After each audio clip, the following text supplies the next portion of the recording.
Good evening, everybody. I'm super happy to be back with the Redz Table, hosted by Redz TV. What an exciting weekend it was, starting since Friday. For all the United fans out there, we've been booming. But for everyone else, the clubs that you support, I'm pretty sure it's been an amazing weekend. A lot of things to get into tonight, so I'm not going to waste any more time. Let's get to it.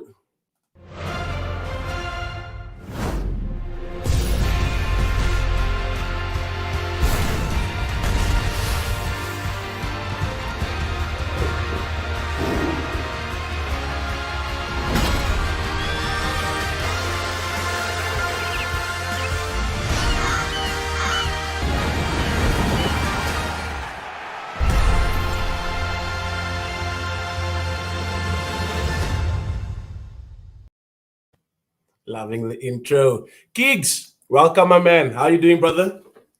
Good evening, Dale. Now, good man. Just like you said there, it has been a fantastic weekend, football weekend. Everything that happened behind the scenes, absolutely amazing, man. Looking forward to I'm tonight. I'm pretty sure you have a lot to say this evening, huh? Hey, let's see. Lovely, lovely, lovely. Ole, welcome, my man. How you doing, brother? How's it, guys? All good, all good. Lekker, your side. Nah, I'm good, my man. Loving the sweater there, loud and proud. Where's the belt? Oh, yeah. Bradley, how you doing, man? Good evening, guys. How's everybody? Really well yourself. Can't complain. When you're top of the league, how can you complain? Getting straight into it. And we have our special guest tonight. I'm very grateful for him being here with us. Fellow United supporter, Ashwin, my man. Welcome, brother. How's it, guys? I'm absolutely buzzing. How's James doing? No, we're good, my man. Thank you very much for being here. So yeah, guys. As I said, my weekend started Friday already. It was since the news broke. You know what I'm saying? I mean, the rumors, let me rather say, the rumors was quite intense, and I mean, I remember sitting at about quarter past 10 and the rumors started. It was the same old rumors, every year Ronaldo's returning. But it was just like, nah, man, it's too much. It's going from the United stand to the United report, and it's going from this WhatsApp group to that WhatsApp group. And I'm like, what if? But this year, Cristiano Ronaldo dos Santos Aveiro. Oli, how do you feel about that signing, my man? Oli, you there? All right, Oli's going to take his time. Ashwin, how are you feeling, my man? Like I said earlier on, man, I'm absolutely buzzing. I can't wait to see the guy kick a ball in a United shirt. I've been dreaming about this for so long. Because like you said, like every transfer window we hear Ronaldo's coming back, but this time it's actually freaking real, bruh. So yeah, I'm mad excited. Sweet. I'm with you, my man. Keegan, he's 36 years old, 30 plus trophies. What is he going to bring to this United squad, my man? Well, look, it's clear, man. The guy's gonna bring his experience. He's a world-class player, and I believe that world-class players don't die, man. Regardless the age, just the mentality, the trophies that he has, and like he can teach everybody something there. And with the fact that Ole has also showed him a few tricks in his time and they were spending together at the club, I'm sure that relationship as well they will grow. And yeah. I can't see. I just see positive things happening for United going forward. Not to get carried away, but what bad can happen with Cristiano Ronaldo there? What bad can happen? Bremo, I think the last time Cristiano Ronaldo played against you guys, it was a 5-3. Ronnie scoring 2 in that game. How do you feel as a Tottenham supporter, United coming back to the Premier League? Okay, so before I answer that, just shout out to my main guy, Ahmad Sasman. He's a United fan, so he's listening. So thank you for tuning in, Ahmad. Look, basically, every football fan, this is what we wanted to see. We want to see the best players in the world playing in the Premier League. And if you can recall last week, I kind of stated that I had a feeling United would make a bid for Kane before the window shuts. I felt United were going to do something big. They didn't want to get left behind. Their neighbours just signed an English player for 100 million. So I kind of felt that United were going to do something. I didn't expect Ronaldo. Let's be honest. I thought it would be Kane. I thought it would be someone. But I remember saying to Craig, and I remember saying it here on the show last week, I just had a feeling that the way Neville was punting, United needs to go for something big. Is that you kind of felt that listen, if it's not going to be Kane, it has to be someone. And I think if you look at United, the noise being made by the so-called ex-players, they being listened to. I think as a football fan in other clubs, you don't just discard those that served your club well. Because the pulling influence of United, Ronaldo's ex-teammates, if we believe the rumors that they played a vital role in convincing him, and the final word was Sir Alex Ferguson, telling him, "Listen, this is where you belong," and he did that. So clubs out there need to listen to that. It's not just the see Paul Merson putting his hand up wanting to be Arsenal's director of football. He said it live on TV. So well done to United. That's all I'm going to say. Well done to United, bringing him back to the Premier League. I think the league is going to be more interesting now. But we'll touch on your rivals, your fierce rivals, Liverpool. Nothing. We'll get there. Oli, are you there? Are you with us? Yeah, I'm here. Sweet. Yeah. Ronaldo left the level of defending compared to the level of defending now. Do you think he's going to have a problem? Or do you think it's basically we've seen improvements in defense of different teams? But I'm pretty sure that he also, because he is playing in the ST striker position right now. Do you think he'll have any problems going forward? Honestly, I don't think so. I do rate the Italian league very high. Like in terms of defense, it's very tough to score in Italy. And I think he's still outscored Lukaku, if I'm correct. And what I think is like 7-8 years older than Lukaku. So I don't think he's gonna have a problem. Look, obviously him being there, his presence alone on the field before we go out in the field is massive. So people are gonna want to kick him. People are gonna want to, it's gonna happen. But I don't think it will be an issue for Ronaldo. He's just too experienced right now. And obviously with him playing striker, he might now obviously get less contact. Where if he was out in the wing, obviously you'll get foul more and stuff like that. So no, I don't think it's gonna be an issue for him. Okay, cool. Ashwin, so with we'll just leave it there with United. But the question I want to pose to you is, like a well-rounded team, going from defense to the attack. After the Ronaldo signing, or basically before and after, we still have a massive problem, and that's our central defensive midfield. He's a big signing. He's going to, of course, be a major impact in the change room. I don't know if he's maybe going to take the captaincy armband away from Harry Maguire, but our central defensive midfielder position, my man, how is that going to be a problem for United in the Premier League? It is a weak area, and I worry a lot about it. Because Matic doesn't have it anymore. If we have a 25-year-old Matic, maybe cool, fine. But like Scott McTominay, for me as well, can't play there. He's more of a box-to-box player, and his best work is being done in making those late runs into the box. And then there's Mr. Fred, who people really have a strong hate towards. But like, I think at the moment, he's the only one that can really play there.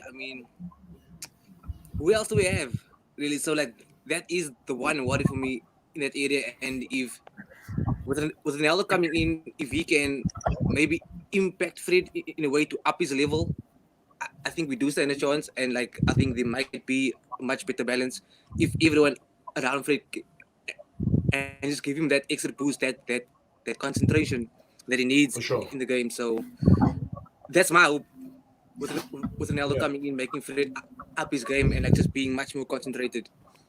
For sure, for sure. No, thank you very much for that. Bramwell, so Yes, we'll get sir. into the Premier League, and one major concern, my man, and maybe you can just touch on that. The fans are wanting to hear more from you. So, referee decision, remember, it's been poor this weekend. It's been very, very poor. What's happening, my guy? What's happening? We had the referees at first. The call was Yeah. made by them. It's finished and clear. Then it's VAR. VAR is supposed to change the world of football, but we're still seeing ourselves making wrong decisions. And yes, United also guilty of getting an advantage on a wrong decision. But what's happening, my man? What the call basically on Reece James in the Liverpool game, and we'll touch on that right now, is that I watched the game with Keegan, and the first 10 minutes of Liverpool and Chelsea was intense. The 10, 15 minutes. Was it a proper call, penalty, red card? And if it wasn't a red card, how would the game change? Uh, do you know, John, it's one of those cases, if it goes for you, you will say it's a right call. If it goes against you, you will challenge the call. Yeah. It's one of those things. Look, he knew what he was doing, shifting his hand forward. I think he realized as soon as he did his thigh, the ball was going to actually spin backwards and go in. He knew what he was doing. It's the same as someone deliberately the World Cup 2010, the Ghanaian, when he deliberately handled the ball. So I think it's one of those things where it's either going if it's against you, you will be dead against the decision. If it's for you, you will go for it. Imagine that the red card wasn't given. We would sit here and still debate the referee's decisions. I think refereeing VAR, I think we as the general public don't understand some of the rules and the decisions made on the field, and we sit here and say that referees should use their common sense. But at the same time, remember, these guys are analyzing, scrutinizing, applying the law. And I think the application of the law in certain decisions, I think that not only do the players need transparency, but we as the fans also need transparency on what's happening. And I think that is where probably the FA, not just FA, but even in South African football, any football, just be transparent with the fans so that we know watching what it is that is going on. Because I look at the United decision, the debate, red card, yes or no against Pogba. For me, it's not a red card. I don't even think it's a booking. Yes, his stats was up, etc., etc. And some people will debate and say it's a red card. Some will say it's a booking. Listen, he hardly made contact with him. Intent or no intent, his intent was to win the ball. And that's just my opinion sitting on this side. So I'm not for the Pogba decision, but I'm saying there's other decisions that was given over this weekend where you think like, why? Yeah, for sure. Nah, thanks for that. Keeks, so we'll stay with the Liverpool and Chelsea game. And yes, it could be in Reese's mind that put the arm there that will prevent the ball from backspinning. But I'm still used to the rule, and I don't know if the rule still applies, that either or, either the red card and a penalty, or nope, either a penalty or not a red card. But my understanding, you can't give both. So does that rule apply, or is it something new to me? Because I was shocked when I saw a penalty and a red card. Yeah, I can echo on what the Spurs supporter said there, and I think the problem is also that over the years, I think we as fans got so used to the rules, and now that this new set of rules are coming in, we have to readapt to how the Premier League are setting their refereeing rules now. So regarding that penalty shot, for me, it was a penalty, but the red card for me it was just a bit too harsh. Yellow card could be given, and that I think that would have definitely balanced the game out more better, because I enjoyed the game until then. After that, the game just went one way. So I believe Chelsea would have won the game if it wasn't given a red card. But yeah. Okay. Yeah. Oli, talk to me, my man.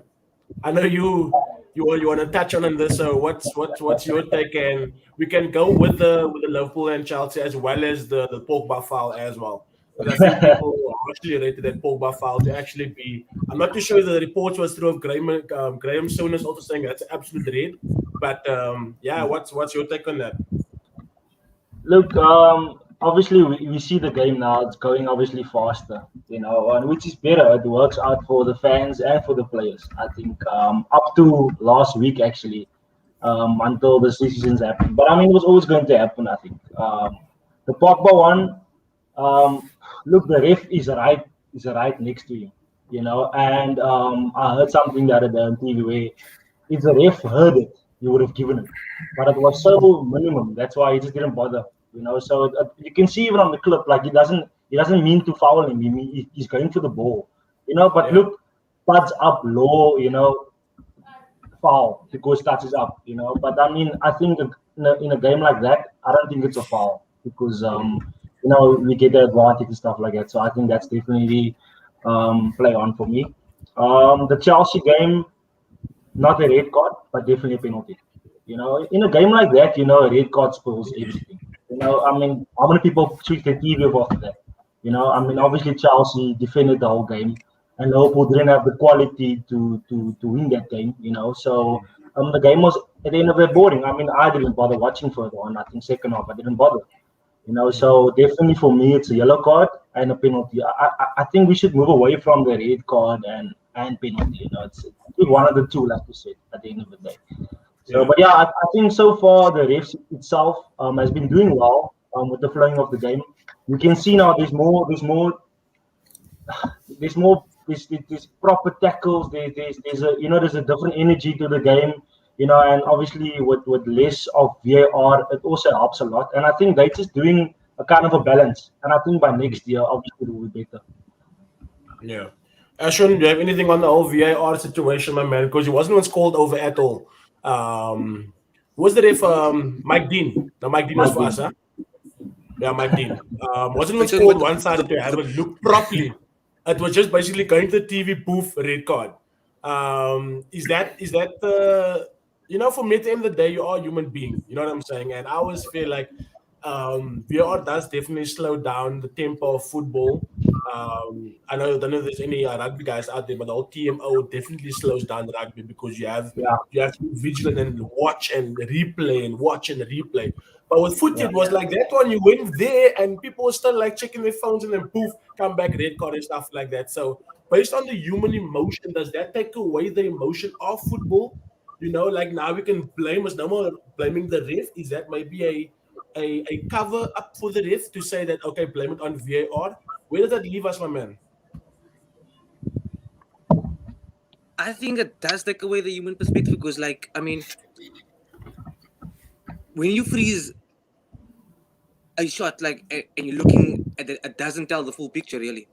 Yeah. And, like the one with the Reece James thing, where it hits him off his leg and onto his arm. Yeah. Just freezing it there. I don't think there was really intent by like maybe doing that or whatever. And so like for me, like the red card was harsh. I would have given the penalty most definitely. So like it takes away from the human perspective, seeing something in real time and making a decision as opposed to when you're looking at a free shot and like you can't really tell the intent behind for the player that it's gonna be penalized. So yeah, I just think there should be maybe some different way to look at it via VAR. So like if that can maybe improved, I would appreciate that. Also, Dale, just Dale, touching on that also. The ref itself, he actually just went to the screen, look at a photo. He didn't even look at exactly. He looked at it frozen and he shot. He decided so quick. I mean, that was. So for me also, sorry for now breaking the word. It's like for me also, like I think VAR will work properly if it's not refs that's in the VAR panel. If it's actually not part of the ref on the field. I think it's on the field and it should be a panel itself. Like I think they did it in the World Cup, if I'm correct, and it worked perfectly. So I think that we should change because now Mike Dean might do a favor for that, bro, last week and now this week he's in VAR. Yeah. All those things play in emotions. I was to correct last I week's think mistakes, maybe. True, Yeah, true. Exactly. You see, Remo? they look at a frozen image, and they made a decision. yeah. Earlier, you uploaded the Pogba one. That is exactly the image that the ref looked at. Yes, It was a that one. frozen image. So I only think that that's Yeah. where, if they've got the technology, use the technology to the best of advantage. But again, I would go with ex players sitting in VAR, and making decisions, um, with Yeah. that being involved in the game. They would know exactly. Listen, do you see the intent? Is the intent, or is he purely going for the Yeah. ball? That's just my opinion. But again, like I But said, then the red would card you? for you. 100%. But then, like, would you like if you say like X players being in the panel, but then, like, say for example, it's a Liverpool Man United game, then we can't have X Man United and Liverpool players in the VR. No, for In the sure. VR, There's yeah, there's got to be a lot of players out there that would yeah, would be willing to do that. Yeah. yeah. That's if the interest is there Yeah, and if the interest is Like, there for I them was just thinking now, and the like, money, yeah. of course. The money must be right. Ashton, you're saying? like Brian mentioned there, like putting ex players in the VAR box, because like with last season with the handball rule, with the unnatural position, there was a lot of instances where where that was the player's natural position, but a ref's making that decision who hasn't played the Yeah, game, and a lot of decisions were like just really stupid, in my opinion. yeah. Nah, Yeah, I so feel like you. it's a really cool thing. Bram, you're probably excited about this. I know it's early days. Spurs taking an early lead. They Um, did last year as well. Look, we have Nuno that's the he's I like he's, him. he's I like him a lot. average I think it's a perfect fit. seventh or eighth. But I remember when it just started off and they were considered the giant slayers, Wolves being there and just beating all the top teams. He has a squad now that can basically put teams to bed. There are a lot of strong players. Unfortunately for you, Maguire is staying. Is this just maybe, I was going to use another word, but is this just basically a good start off, or it's not how you start, how you finish situation, or do you see something happening here? It's a good start. Let's be realistic. Listen, like they say in Afrikaans, hou my seat warm. I think we basically just keeping it warm. Look, I'll tell you the difference between Spurs and the Wolves squad that he has. The Wolves squad that he had character, but lacked the quality. Hmm. This Spurs team and the Spurs teams for the past 6 years, 6 to 7 years, had quality, but there's no character. There's no character in that team. If there was character in the team 3 years ago, 4 seasons ago, when we finished second to Chelsea, we would have won the league. So we tend to go to places where you need to have character and win, and we won't win. We won't. Those of you that use Betway, Spurs, Chelsea, home and away, Chelsea will win the game. But then Spurs City, Spurs at home, Spurs will win the game. That's just how it's been for 20, 30 odd years. We lack character. Am I happy with just to go off point with our signings? No, I would have gone for Connor Cody. I would have gone for Traore. I would have broken the bank for those guys because they have guts, they have character. Spurs lack that. I think Christian Romero was signed because he's got a bit of character about him. But in the middle of the park, we don't have anything. Our midfield is not going to take one for the team, knuckle down, throw themselves there, put themselves about. Musa Dembele was the last midfielder we had. You've got Højbjerg, but then who's next to him? You understand? There's an imbalance in Spurs' team. So, look, we're doing well in our pursuit for challenging, and I'm going to say it again, I think Spurs are going to challenge Liverpool for the 4th place, along with Leicester. But for now, look, we've got Palace up next, and then the season starts, because then we've got about 4 derbies out of 6 games. We've got West Ham, Palace, Chelsea. So, yeah, I think, maybe Palace, we will possibly get a draw, and then it's Chelsea, and then from there, the reality will set in. Yeah. Cool. Thanks for that, man. Keeks, the stadiums are now full, my man. I know that we had a couple of COVID Premier League winners, but now that the stadiums are full, who do you think are the teams that can take full advantage of this? Because I actually, to be honest, forgot about teams performing with their 12th man. You know what I'm saying? There's still Anfield, it'll be my number one. But seeing that, and Spurs, I'm not too sure how their fans are. No one knows what the anthem is, but how do you feel, or who do you think will the teams be that will actually take full advantage of the packed out stadiums? Look, I have to be honest. I was going to say City, but that stadium is still being filled. That stadium is still being filled. Sure. Yeah. But then I have to back my team there. I think Man United, Old Trafford, definitely this season it's gonna be on fire. Without a lie, I think even with Ronaldo coming now makes it even more better. But even if Ronaldo was not going to be signed, I'm 120% sure that the team would have backed us definitely. Especially the supporters. I know the vibe. I haven't been to Old Trafford, but seeing it from my couch, I can only imagine what the vibe is like over there. But I'm 120% sure that my team supporters will definitely be the standout crowd because of the fact that they know what Ole has been through for the past 3 seasons, and getting this Ronaldo figure into the team. It's an old boy from the club, and it's just I can really see it in my eyes. It's magical. It's magical. Yeah. So I've definitely backed my team. Liverpool, definitely Anfield. You can't go wrong there with that stadium there. But number one, Old Trafford. Okay. Oli? Definitely Arsenal. I touch on kicks. Definitely, I think United is. I think they also have extra songs now. Like I think every player's got a song now. They're everywhere. They're everywhere. I'm even learning the songs myself now. So I think with Ronaldo being there, and you look at the first game, the Leeds game, it's just other buzz.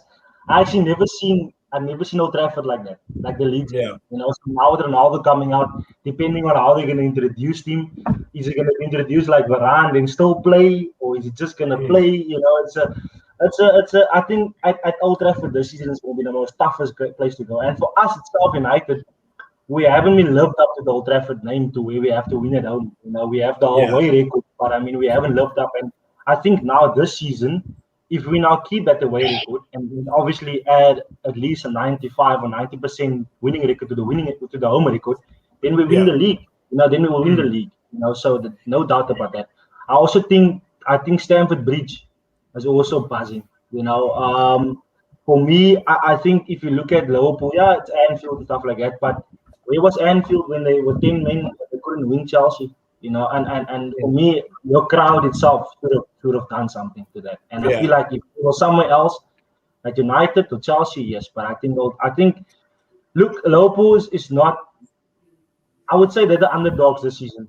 I feel like with almost signing no one, they extended everyone. They even extended the nurse. They even extended the nurse's contract this morning as well. So for me, it's like they've extended everyone. And they haven't signed anything, so there's nothing really to be excited about it. If you think about it, they there's nothing really. I think they're gonna struggle. Firmino's out now for 3 months, and Salah and Mane is gonna go away. So is Anfield really gonna be the place to go in? I think teams are gonna get points when they go there. True. Ashwin, on that, Liverpool, but it's not making any signings at all. I remember in Fergie's days, we won, and even with winning the Premier League back to back, your last season's team was just not good enough. And especially now with the modern age and the modern era, and players performing on a daily basis, do you think that's a wise choice of Klopp not adding anything to his team? Because the perfect excuse last year, and I have a lot of Liverpool fans. A lot of Liverpool friends, let me rather say that. And they said, no, we wrote this season off because of injuries. If they go to Merseyside again and Jordan Pickford does one again for us and Van Dijk is out, then it's the same excuse. Do you think it was a wise choice? Is it arrogance? Or is it just Klopp believes that he doesn't need to make any signings? I think it might even work in their favor because they had injuries, and those players that didn't play last season, like even Jota was out for quite a long time, and Thiago was out for quite a long time. with Ndai coming back and so signing Ibrahim Konate, he obviously has to be embedded into the squad. But like, I do think it can play in their favor, whereas we've had the time with the squad last season, maybe not playing, but getting used to the Premier League with Thiago. Him coming in and playing a much bigger role, but then also like, I don't know if he's gonna have that big of an impact. So it's a 50-50 for me.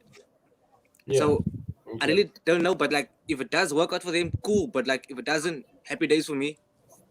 I feel you. Bram and Keys, you guys can both comment on this. Then we have this team that made a 50 million signing of Ben White. A 50 million signing of and this and 8 players. Do we have to speak about him? Eh? Do we have to speak about him? As part of my contract with you, as part of my contract with YouTube, I'm sorry.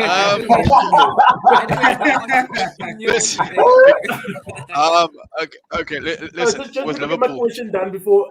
So it's 50 million for Ben White. I don't know. I saw there's a Song Young something in the team as well who looked very sad when the camera was on him.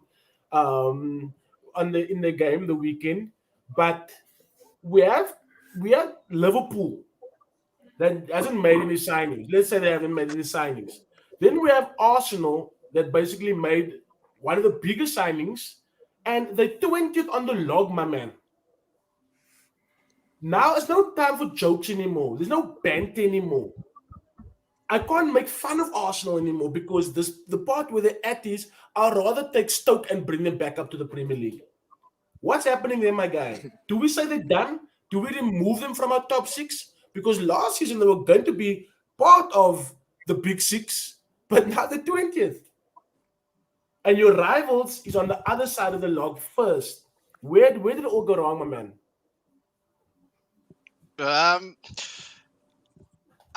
I honestly think that they are a replica of Barcelona.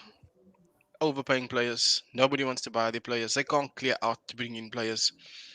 I think their business module is what they really need to look at. They can't get rid of anybody. Barcelona, the same problem. The Griezmann situation, they paid 140 million and just sold him for 40. Yeah. Arsenal's sitting with that situation. They can't get rid of players, and then they went and signed Ben White for 50 million. I mean, he's not a 50 million defender. Good player. They signed a goalkeeper that has relegated 4 clubs in 4 years. That doesn't make sense. And to sit on your bench. They signed a defender that yesterday, the South Korean defender. Spurs got a better deal. We got a better defender from the guy from Barcelona. So I think at Arsenal, they got to the point now where they never used to compete with Spurs for a signing. To compete with Spurs, it's not even a trophy-winning club. Shows you the direction Arsenal have gone in. Arsenal used to compete with United, with Liverpool, for the signing of a player. Arsenal to compete with Spurs. If you're asking where's Arsenal going, that's where they are at the moment. Competing with smaller clubs for players. I like that. Spot on. Kicks.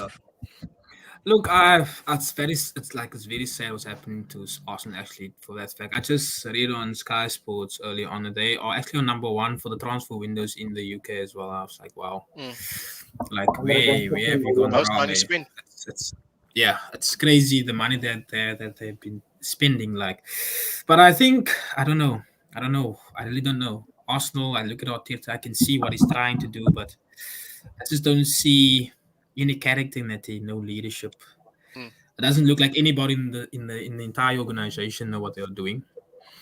I don't know who's the guys behind the scenes making the decisions for these players to pay salaries. Everything just looks like where they are at the moment is what it looks like, and it's sad for the football club like them. Like you would never say like when did Arteta come to Arsenal when he won the FA Cup? I think it's in now 2 full seasons. Yeah, and I mean like that happened the other day, and what's happening at Arsenal? You wouldn't even say that they have been winning trophies, but what's going on? we don't expect the team that has won the FA Cup to be in 20th position after signing all those players, you know. So it's yeah, I don't know. I have no words for Arsenal at this moment, but I'm just grateful it's not my team. Thanks for that. Uli and Ashwin, so we have Arteta and we have Oli Arteta. Trophy-wise, we had one that won 2 trophies. Nowadays, we just adding the Community Shield. I don't know why we adding the Community Shield. Small clubs are celebrating that like it's the World Cup. Better business, better improvement. Do you think that right now, should Arsenal get rid of Arteta?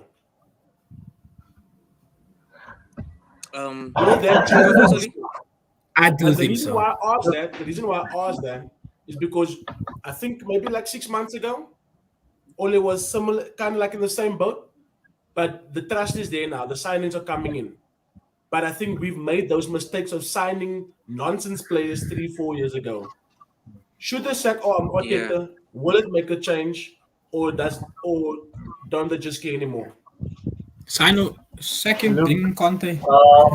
Look, obviously, like I'm a coach, so obviously I'm gonna say back the guy, you know, because I know how it works when it comes to Bram. You know, the 3-year process. You know, if it's a 3-year process in place, you need to set it out.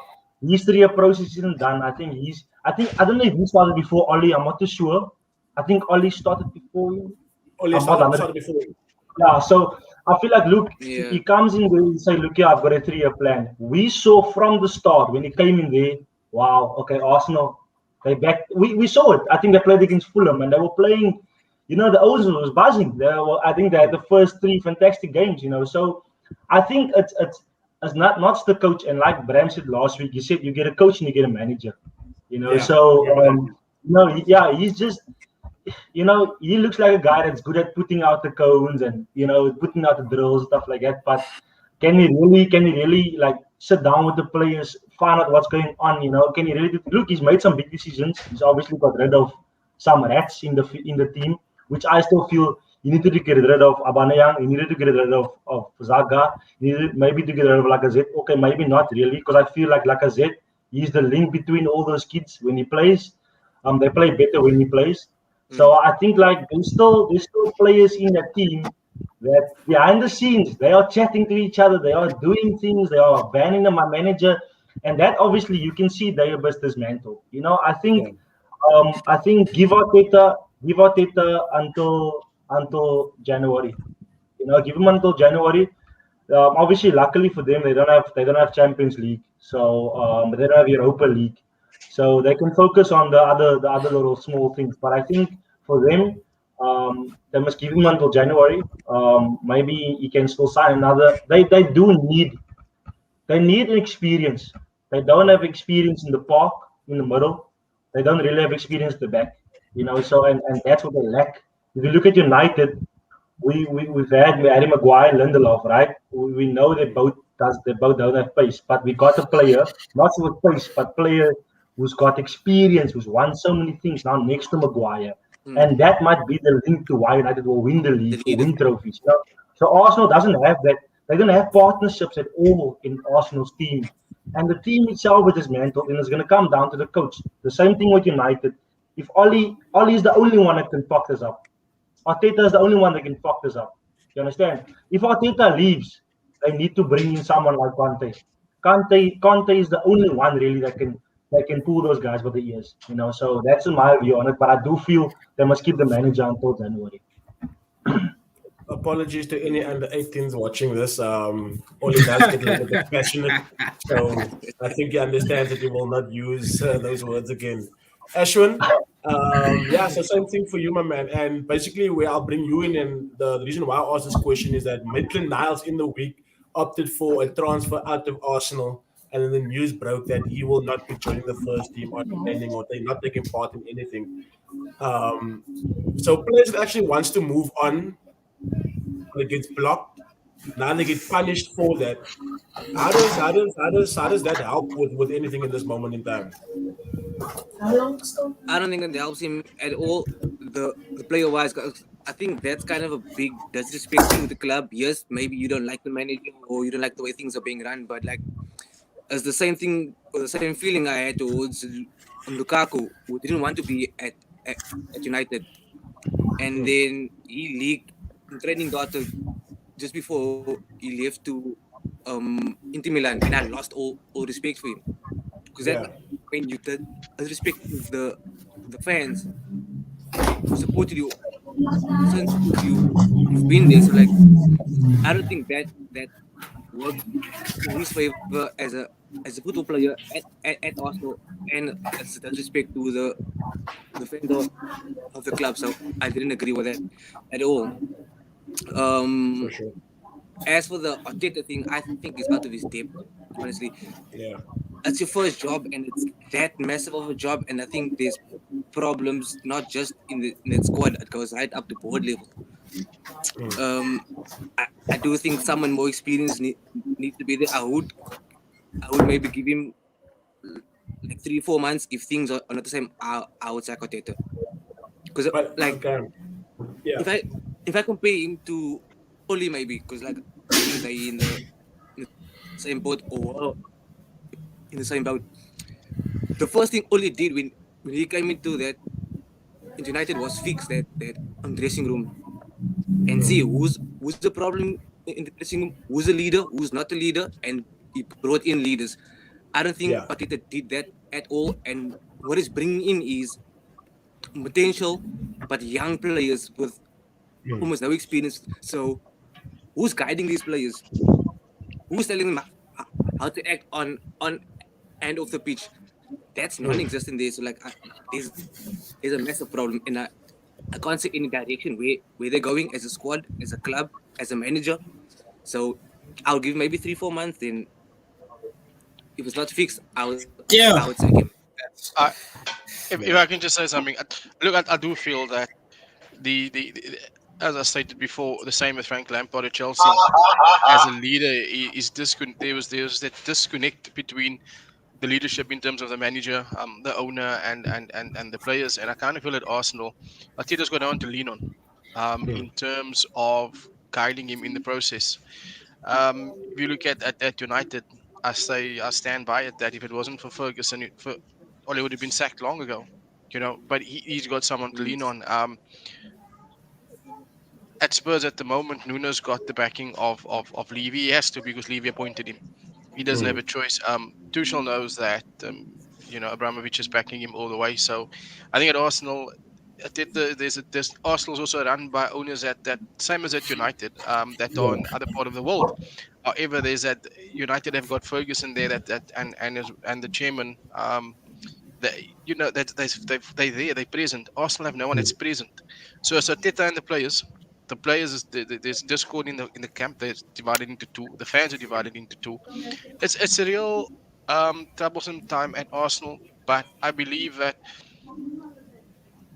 that front two, Lacazette and Aubameyang, I rate them in the top 4 in the Premier League. They're a lethal partnership. They've come from big clubs. They've done the business at big clubs. Where is the discord in that club is the fact that what they thought was experience was everybody's rejects that they signed. Besides those two, they're all rejects. So they've signed crap. Put it bluntly, they've signed crap. And they pay a lot of money for the crap. And that's why the results that they are getting. This was coming from the end of the Wenger era. It was really going downhill. So they are reaping their own rewards for what they're putting out. So I stick to what I said to Craig the other day. I have a feeling Liverpool is going in that direction if they don't produce winning trophies. Before Klopp stated that he's only got 2 years left and he's going to, throw in the towel at Liverpool. Yeah. And beware that they don't go that route either. Yeah, for sure. While we're on that, Kicks, who do you think, and probably it's going to happen in December, that they're going to replace Arteta? Who do you think would be the replacement, and why do you say Benny McCarthy? That's man. I also have a feeling that Mr. Arteta, he definitely will be replaced. Like, I just want to touch on, like, there's a difference you can see between the owners of Man United, Arsenal, and Chelsea. I mean, Lampard, Oli, and Arteta, they basically more or less started on the same scene. And there you can see what your management above you are all about and how much they trust you. And that is what I've learned with the Oli thing. When Oli stepped in his first press conference, he spoke and he stated that he will be successful at this club. And there was a lot of banting and all of that about it. But what point I'm trying to get to is that if you look at what's happening with Arteta, he like Bams has said now, there is no structural backing on his side. He doesn't have anybody to lean on. It sounds like he's more in contact with Pep. Like Pep is backing him. Pep is speaking great about him in his comment, which is that's not how it should be. So yeah, but regarding the replacement for look, the person that I think it is a very suitable and proper role, let me take that boys by the ears is Conte. I can't see anybody different. If you listen to what Lukaku speaks about Conte, the thing is, does Conte see Would Conte want to go there? At that club? That's the problem. That's the problem. I mean, like, I don't even think any manager in the Premier League right now would want to see themselves there at that moment, because that whole football structure, there's a massive gap. It's a mess, and it seems like this gap is just getting bigger. I hope they don't end up like Barcelona. They're a big club. Yeah, they are a big club. So they still have a pulling power. No, I was just saying that they do have a pulling power.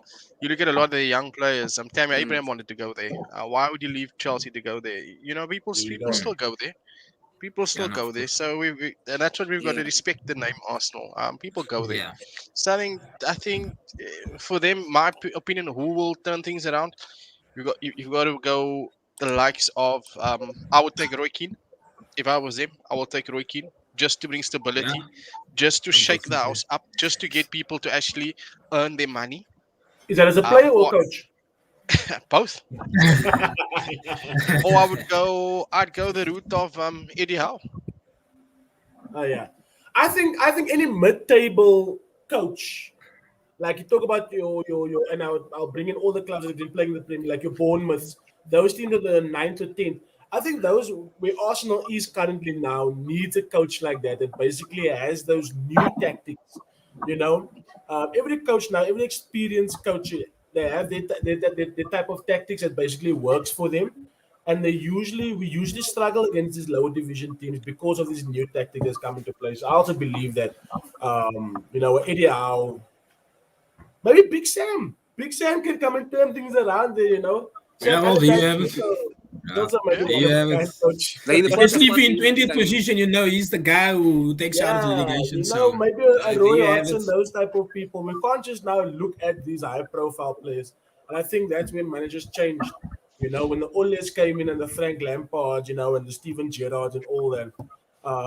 Sad, like maybe get someone that starts off fresh. That just came out of coaching school.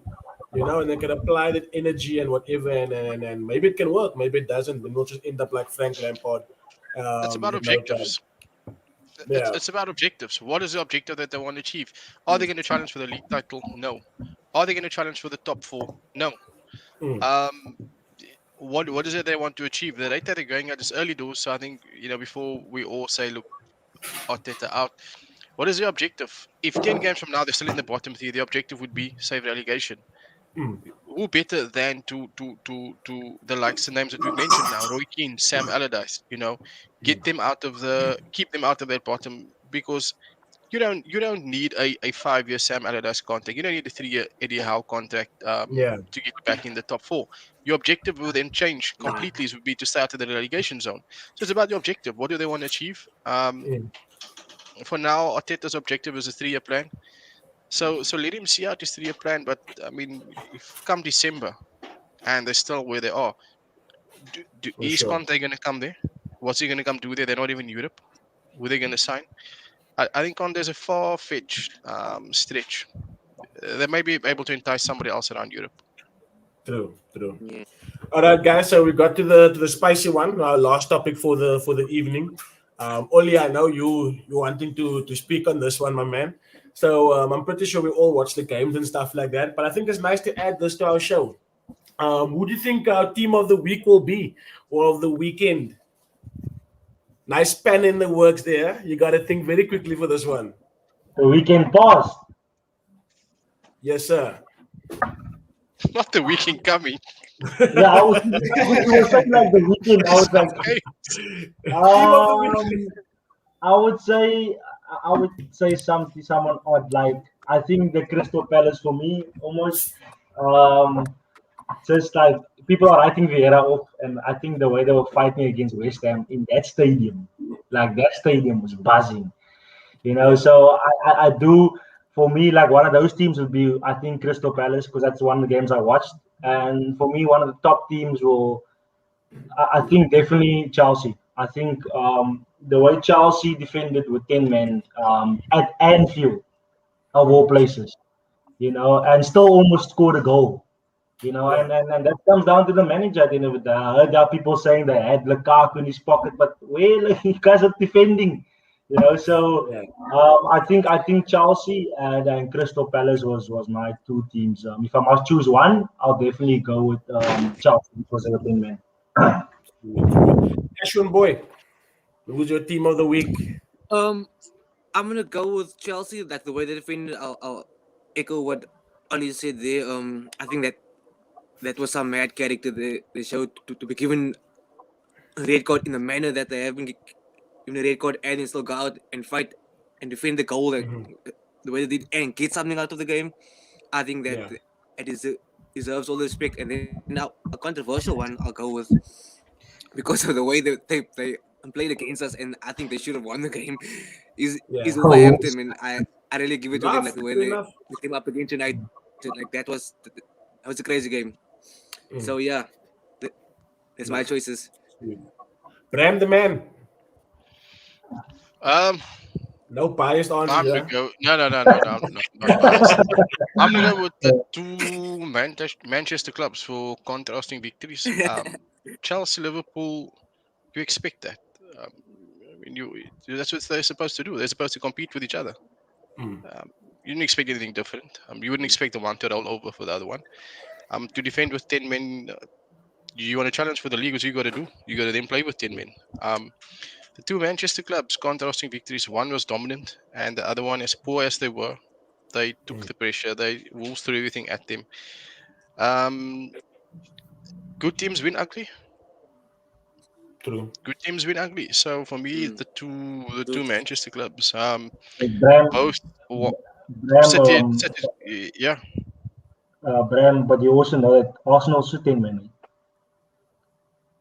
Look, it doesn't matter if they win 10 minutes. It's the way that City. Listen, they lost the week before. They played Norwich. People said they're too. They lost. Norwich was easy. What did you expect them to do? And they stamped the authority to say, United sound Ronaldo, but this is what we're gonna do. You can come with Ronaldo. We're ready for the season. United then showed that with or without Ronaldo, we can win ugly. So the two playing each other, Chelsea, Liverpool. Chelsea were never going to roll over and die, even with 10 men. Liverpool, it's a shame. My point I was going to make earlier was Liverpool's match winners is that 11 that starts the game. There's nothing on the bench. Who's going to scare you coming off their bench? Chelsea's bench full of match winners. City, they've got enough on their bench.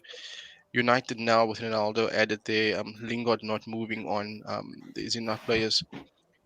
And you just look at Liverpool and you think, like you said earlier, injuries are injuries. Whose fault is that if you get injuries? You didn't spend the money. You didn't even, even if they had brought Danny Ings back, even if they had made a bid for Suarez, brought Coutinho back, you would say they're looking to who on their bench are they going to bring on if it's 0-0 to change the game? Sadio Mane for me slowly is losing it. He's not the same player. He's scoring tap-ins, but he's not dominating games. Salah will be Salah. He will dominate games. I know Craig is not a fan of him, but I think he's one of the most lethal players in the Premier League. And then again, you've got, I think for them, the worst injury they can suffer at the moment is not Salah, it's not Mane, it's not Firmino, it's Trent Alexander. because without him, the creativity in chances being created for the rest. If Saint Alexander picks up an injury, Liverpool will be that 0-0, 1-1 kind of team. Yeah. Feel you, my man. Keeks. Yeah, so mine is Man City, definitely my team of the week, and I must give it to Spurs. That's my second choice. I have to give it to them, just for the character that they've been showing now for this past 3 games, winning 1-0 with all the controversy that's happening behind the scene with Harry Kane and Nuno coming in, having to put a brave face up all the time with the media and stuff, and he actually produced, keeping his clean sheet, and it's not easy in the Premier League to do that, especially with how the media retaliates with such type of noises in the background. And I must give it to the guy. He wasn't the first choice coach as well, and they ended up with him. And he's definitely, and I think it's starting to rub off. It looks like it's starting to rub off on some of the players. It looks like they are buying into his philosophy, and I feel that like the Man Cities and the Man Uniteds and the Chelseas at the moment, they are keeping an eye on Spurs. They definitely are. There is some type of attitude change in there, because something Nuno said to Harry Kane behind the scenes must have made some type of difference for him to come out and make that public announcement that he's actually going to stay. I mean, Fergie did it with Wayne Rooney. There's many examples. It takes a coach to do something like that. So I must respect him for that. So yeah, that's City and Spurs for you. Thanks, Dale. Thanks very much, man. Yeah, of course, I'm gonna echo a lot of you guys, and definitely I'm gonna stick with Chelsea. I watched the game, and it was to go, and like I said, that I answered all the questions to say that Liverpool does have the best 12 man, and to get a point out of that, for me, that was a victory for Chelsea. So yeah, I'm gonna stick with Chelsea, and of course, I want to have a second team because I am biased. I'm gonna say Manchester United. So we'll leave there. But yeah, guys, we have come to the end of our show. We touched on quite a few topics, and I think Ashwin is back. Yeah, it's just we have touched on quite a few topics. I'd just like to say thank you to each and everyone for joining us. Thank you to the viewers. You guys have been awesome since the beginning of the show. So yeah, we'd love to be back next week, and we are definitely going to be back. Thank you to you, Keeks, Bram. Thank you very much, man. The comment section. Guys. I don't know who loves you so much in a comment section, but they just Bram all the way. Ashwin, thank you very much, my guy, for availing yourself. I love the knowledge. I love. Thank you so much for having me, man. Thank you so much for having me on the show as well, man. Sweet. And you, Craig, thank you very much, man. You are one of the furniture guys, the one that always keeps me on my toes and making the show happen on a weekly basis. So yeah, from the Redz Table hosted by Redz TV, guys, we have come to the end, and we'll definitely see you next week, same time, same place. Peace out. Thanks, guys. Cheers.